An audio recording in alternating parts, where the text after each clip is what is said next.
Hi everyone, welcome back to my channel. আমি সুবর্ণা, আমি ভালো আছি। আশা করি তোমরা সবাই ভালো আছো। আজকে তোমাদের সঙ্গে আমি আমার রুমটা একটু ডেকোরেট করা বলতে ছোট্ট একটা গাছ লাগাবো।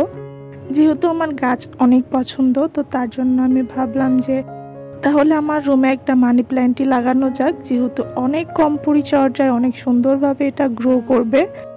তো দেখো, আমি প্রথমে একটা আইসক্রিমের কৌটাতে বা বাটি যেটাই বলো, ওটার মধ্যে আমি কিছু মাটি নিয়ে নিলাম। যদিও এটা আমাদের ছাদ না, এটা বাড়িওয়ালাদের ছাদ। তো আমি ওখান থেকেই মাটি এবং দুইটা গাছ নেই। যদিও ওই যে পাতাবাহার গাছটা দেখতেছো, এটা বাঁচে না, এটা মারা যায়, কিন্তু মানি প্ল্যান্টটা এখনো আছে এবং অনেক সুন্দর আছে। তো আমি এখান থেকে কিছু মাটি নেওয়ার পরে আমি আবার আমার গাছ থেকে কিছু মাটি নেই এবং আমি তোমাদের ওয়েদারটা দেখাচ্ছিলাম যে দেখো আজকের ওয়েদারটা কি সুন্দর। মানি প্ল্যান্ট কিন্তু অনেক কম পরিচর্যায় অনেক সুন্দরভাবে গ্রো করে। তোমরা চাইলে জলের মধ্যে বা পানির মধ্যেও রাখতে পারবে। যেহেতু আমি ভাবতেছিলাম যে আমি যদি জলের মধ্যে রাখি তাহলে প্রতি সপ্তাহে জলটা চেঞ্জ করতে হবে এবং মাটির মধ্যে রাখলে কিন্তু গাছটা সুন্দর থাকবে, কোনো ঝামেলা লাগবে না, শুধু পানি দিলেই চলবে। তো দেন আমি আমার রুমে গাছটা রেখে দিই, তোমাদেরকে পরে কোনো এক সময় আমার গাছটা দেখাবো। দেন আমি অফিসে আসি। অফিসে এসে আমাদের অফিস রুমটা একটু রং করি, আমি আর শিমুল ভাই মিলে রং করি।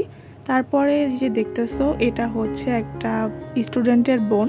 ও সুন্দর মতো আমাকে আর্ট করছে। মানে ও এত ছোট হয়ে ও এভাবে আর্ট করছে, ও কিন্তু কোনো জায়গায় আর্ট শিখে না। তো তারপরেও দেখো কি সুন্দর করে আর্ট করছে। আমি সেম এভাবে চুল বেঁধেছিলাম এবং সেম কালারের ড্রেসটা আমার পরা ছিল। আমাকে দেখতে কেমন লাগতেছে অবশ্যই তোমরা আমাকে জানাবে।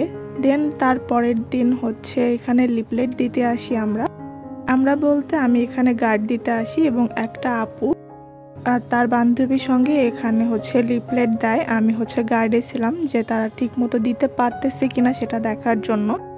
তো যদি আমার ভিডিওটা ভালো লেগে থাকে তাহলে অবশ্যই আমার চ্যানেলটা সাবস্ক্রাইব করে দিবে এবং বেল নোটিফিকেশন অন করে আমার পাশে থাকবে। তো ওই দিন শিমুল ভাইয়ের বার্থডে ছিল। তারপরে আমরা টেস্ট এডিটে গিয়ে ওইখানে থেকে কেক নিয়ে ওইখানেই কেক কাটি। তো আজকের মতো এইটুকুই।